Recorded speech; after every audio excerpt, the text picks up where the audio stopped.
Hey,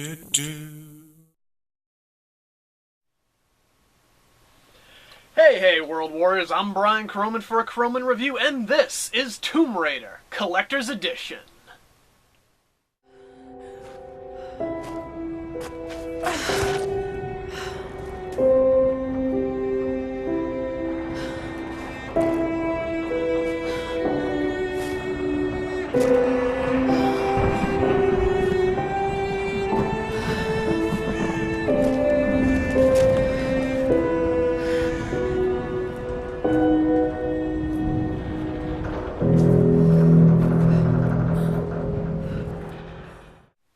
So let me get this right out of the way. I was never really a huge Tomb Raider fan. My memories of the franchise mostly revolve around the fact that I could never beat the very first level of the original game, and I was never really all that impressed by any subsequent demos of the series that I played. There's the movie. I like the movie, if the movie counts for anything. Yeah, I didn't think so. Anyways, all of that, combined with what I initially knew of the plot, left me feeling a little reserved about this reboot. A young Lara Croft and friends crash land on an island and are captured by the island's hostile pirate inhabitants, forcing an innocent Lara to do whatever it takes to not only survive, but save her friends as well? The island itself littered with relics, World War II bunkers, and vague hints of the supernatural? Is this sounding familiar to anyone? I'm sorry, what did you say? What did you say? Do you want me to slice you open like I did your friend? Shut the fuck up!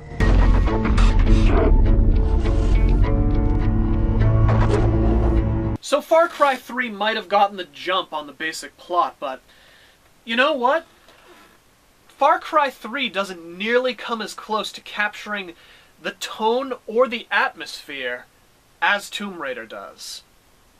Everything from the look of the environment, to the soundtrack, sound effects, camera angles, to the way Lara herself looks, moves, sounds, Square Enix put all of those elements together with such efficiency that it feels like we're right there with Lara Croft as she's squeezing through claustrophobic caverns in the midst of an intense chase sequence, or taking damage.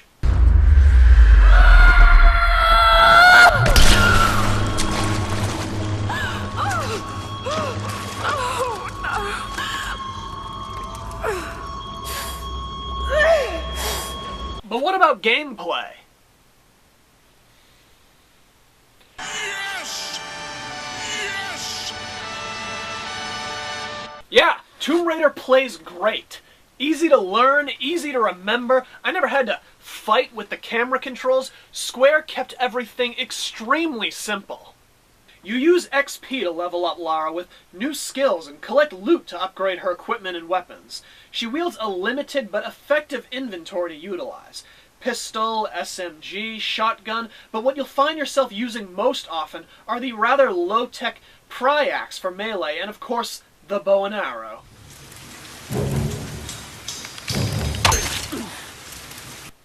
I absolutely loved the enemy AI, especially the way they never give you a moment to breathe, constantly trying to flush Lara out of cover with fire, dynamite, molotovs, and rushing your position, forcing you to keep on the move and stay on the offensive.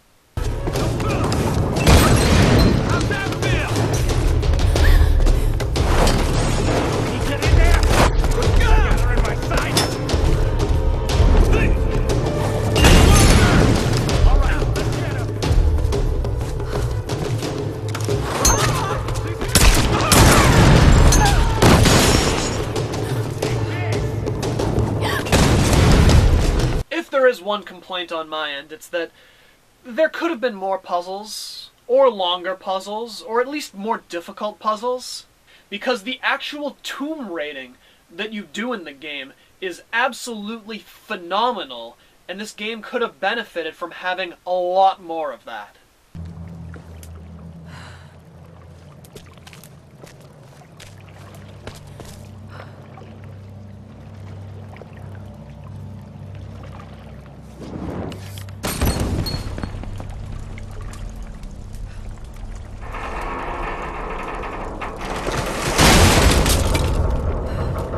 There's got to be a way to raise it up higher. Oh, Tomb Raider has multiplayer too, but...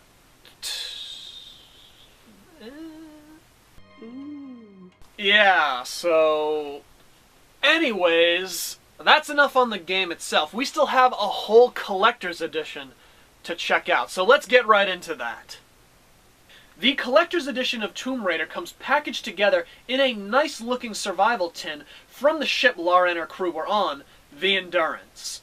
I really like the whole weathered look of it with the painted-on scratches and rust. I especially think the axe logo is a nice touch as well. Inside the survival tin we have...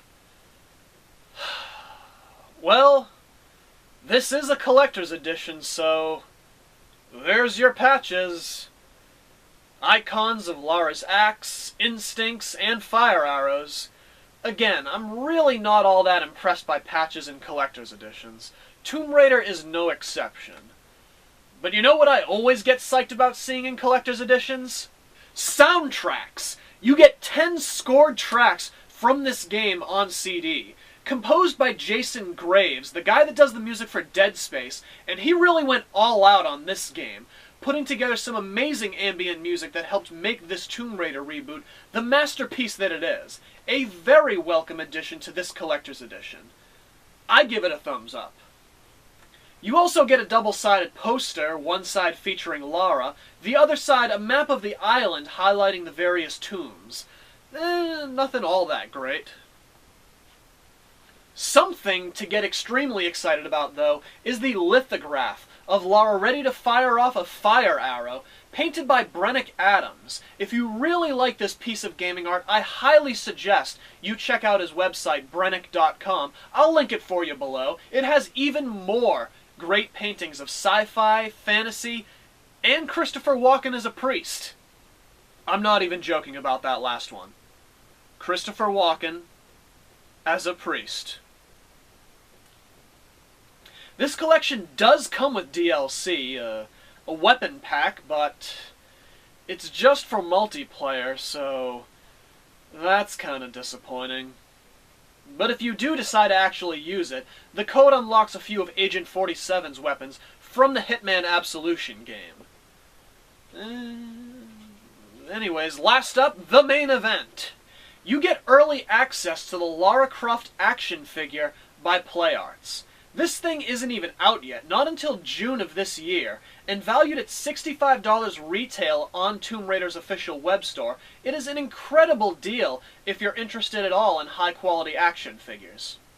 At roughly 8 inches tall, PlayArts captures Lara's character perfectly, with an amazing amount of detail and articulation for an action figure. You throw in her trusty axe, pistol, shotgun, bow, and extra set of hands, and you've really got a damn awesome figure. If you're into action figures. I'm not.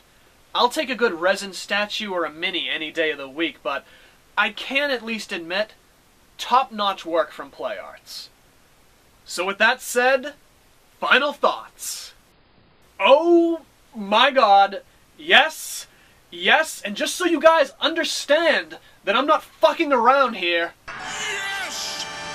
Yes! Tomb Raider alone is worth the full $60 retail price, and when you start adding in the unique survival tin, soundtrack, lithograph, PlayArts figure, you've got an amazing collector's edition that is well worth the $100 price tag.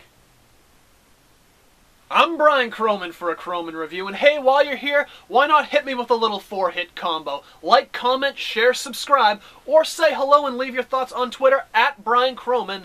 Either way, I'll see you next time, right here on A CrowMn Review.